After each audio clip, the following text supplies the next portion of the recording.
دوستان سلام، جمعی از بچهای وارش اسپورت، علی رهبر و سید علی و بقیه بچه‌ها رو جا گذاشتیم و داریم میریم به سمت تهران که بازی در تبعید رو پوشش بدیم. امید برد.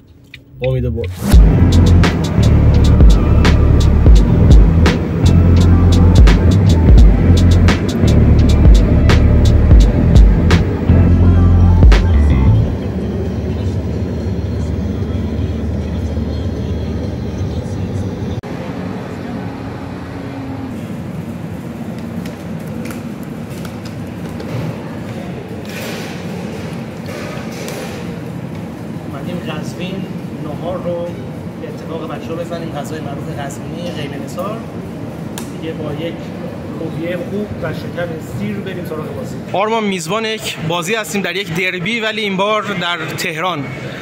نتیجه بازی نظر چی میشه؟ احساس من بازی رو مساوی می‌کنم، 1-1. جناب مستشار امنوت، هنوز خیلی مانده شما از رمز و رموز کار من سر در بیاورید. فی‌الحال وظیفه خود را انجام بدهید. بمالید جانم، بمالید. من نظرم 1-0 میبریم. 1-0 میبریم. تو چی؟ نظر منم آره فکر میکنم که با اینکه هوادارامون نیستن، بازی اولا خارج از خونه شده، من فکر میکنم که بازی رو بتونیم ببریم. چند دقیقه میشه که به تهران رسیدیم بچه‌ها. حدوداً 6 دقیقه دیگه اگه اتفاق عجیب و غریبی نیفته میرسیم به استادیوم پاس قوامین یا همون دستگردی. پس از 200 متر به راست بپیچید. رسیدیم به استادیوم زیبای پاس قوامین یا همون دستگردی تهران. حدود 1.5 ساعت داریم به بازی. بعضی از بازیکنان شهرداری نوشه رو میبینید که توی زمین هستن. انصافا هم خیلی ورزشگاه خوشگلیه. بچه‌هامون هم که اینجا حداقل رو دارید. نه خوشگل هم هست، چرا نیست؟ درسته که ظرفیتش کمه ولی قابل قبوله واقعا. آره ما هم چمان نداریم. چطوری؟ یه خاطره تو داشتی از این استادیوم؟ بازی پگاه بود با پاس اورجینال، پاس تهران.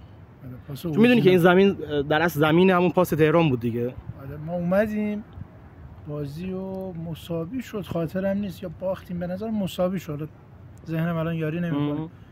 ما تو مسیر برگشت اون موقع تازه این سریال‌های طنز 90 قسمتی باب شده بود، زیرنویس دادن که امشب پخش نمی‌شود به دلیل زلزله بم.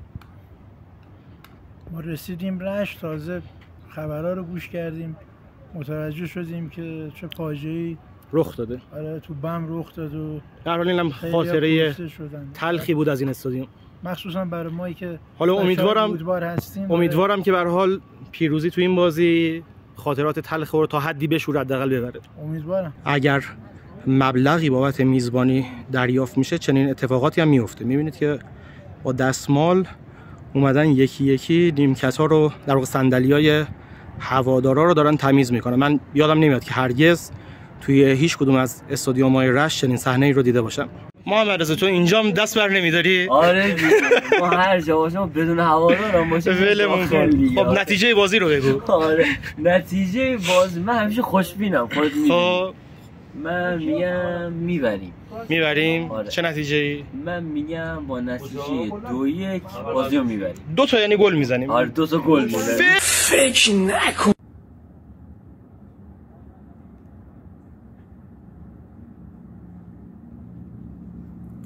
ورود بازیکن‌های داماش رو می‌بینیم. این ورزشگاه حالا نمیدونم در جریانش هستید یا نه، خیلی ورزشگاه قدیمیه و یکی از اون ورزشگاه‌هاییه که قبل از انقلاب ساخته شد برای اون بازی‌های آسیایی و بعد از اون ماجرا هم که زمین اصلی پاس تهران بود، بعد از اینکه پاس منتقل شد به همدان، حالا تیم‌های مثل پیکان، نمیدونم سایپا و حتی استقلال و پرسپولیس بعضی از بازی‌های خونگیشون رو اینجا برگزار کردن. در کل هم که از نظر چمنی، از نظر صندلی، فضایی خیلی استادیوم شسته و رفته به نظر میاد.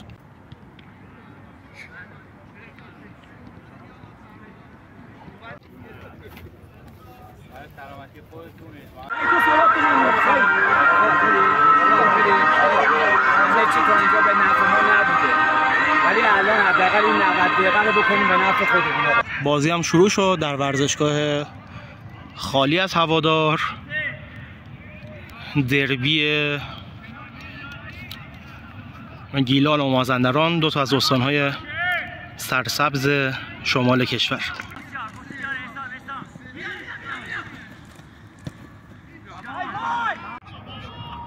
حدود 10 دقیقه 11 دقیقه از بازی گذشته و هنوز هیچ اتفاق خاصی نیفتاده.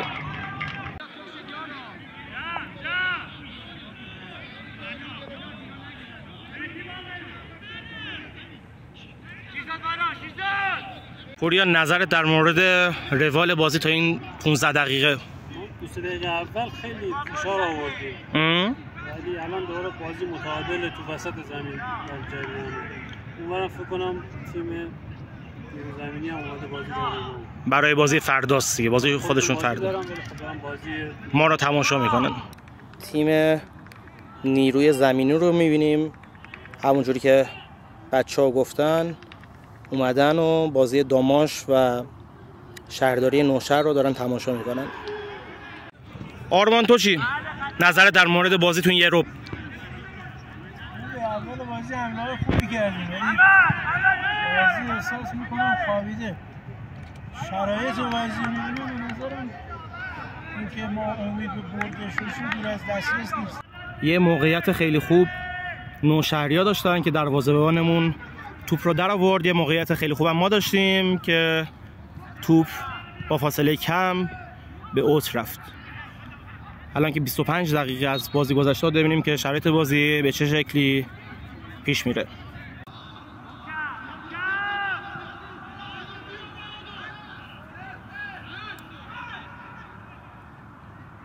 امیدوارم که با یه 3-0 جانانه 3-0 آفرین ببریم. یعنی با این بازی که تا دقیقه 39 شده فکر می‌کنی 3 تا میزنی؟ فوتبال هیچ چیزی غیر ممکن نیست.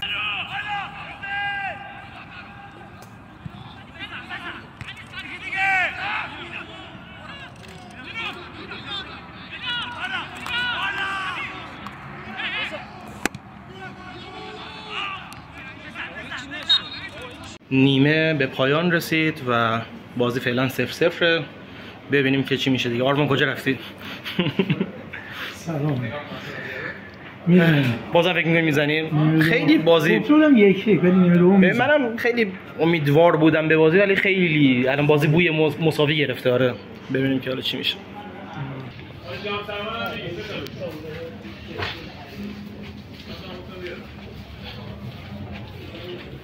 آقای اشکش رو میبینیم که اومدن استادیوم پاس قوامین و در حال تماشای بازی داماش و شهرداری نوشهر هستن. علی رهبر کجایی که نبودی؟ رفیقتون بالا دیدیم. نفت مسجد سلیمان و ابراهیم اشکش اولی رو جا بنداز در بیاد اشکش. به خاطر تو اومد بود فکر کنم، نبودی دلتنگت بود. آرمان دقیقاً داری چیکار میکنی؟ چی چانو؟ آره اینو دارم به عنوان نمونه بز میبرم رشت بپاشم ورزشگاه عزودی اونجا چمن ما در بیارم. من نمیدونم این جای خوش آب چمنشون اینجا آره. خوب سبز. من نمیدونم چرا ما تو رشت یه چمن درست جمع کن میفرستیم دفتر آقای آرمان. خب اومدیم این ور زمین. بازی هم 1-2 دقیقه شروع شده. همین الان یه موقعیتی پیش اومده، ببینیم چی میشه. ای بابا خلاص نیمه اول که 0-0 مساوی شد. ببینیم که این نیمه چیکار میتونیم بکنیم. توی رشت یه حساسیت همیشه وجود داره در خصوص سن توپ جمع کنه. الان میبینید که ایشون اینجا به عنوان توپ جمع کن حضور دارن، هیچ مشکلی هم ایجاد نشده.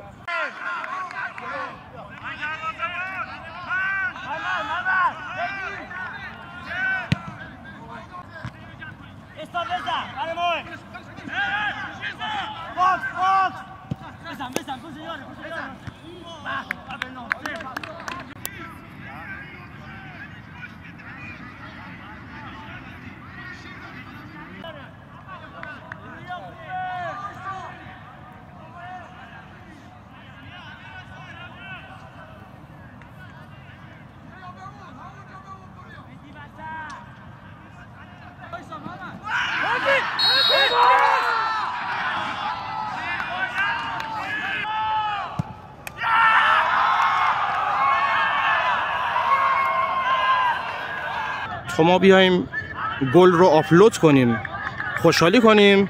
شهرداری نوشهر به گل اول خودش رسید.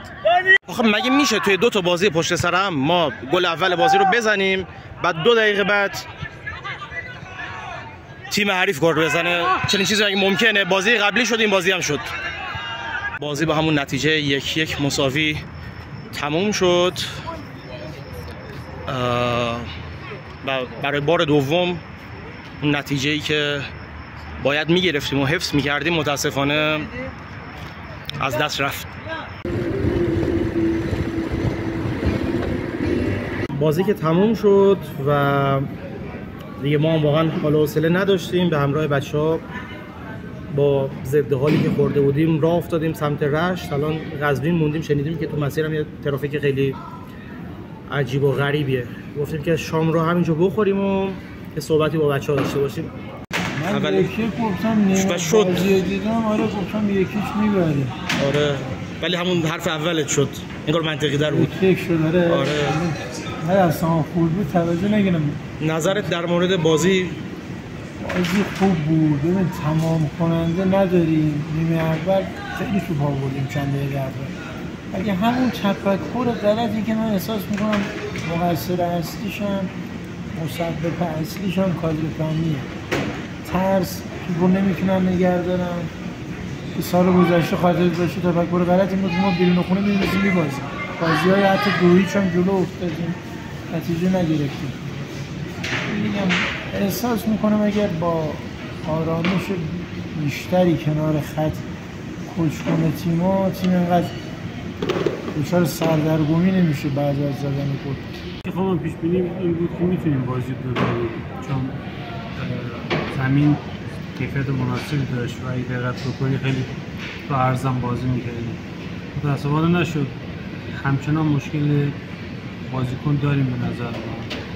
و اینکه تیم نمیتونه خوب تمرین بکنه به خاطر حداقل امکانات به نظرم هیچ جایی نمیذاره. به نظرم کاملا تاثیرگذاره در اینجوری کلمه درست داشتیم.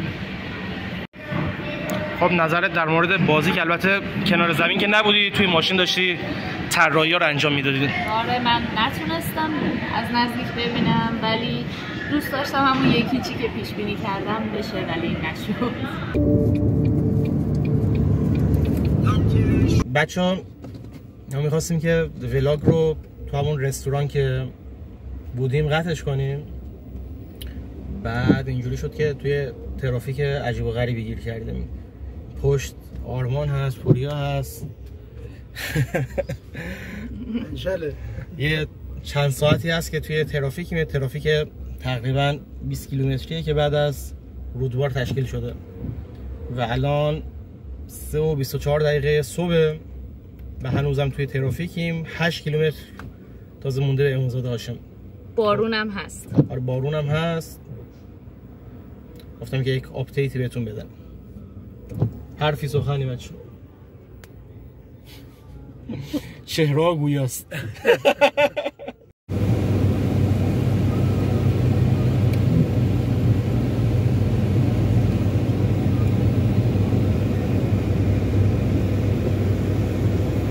علیکم.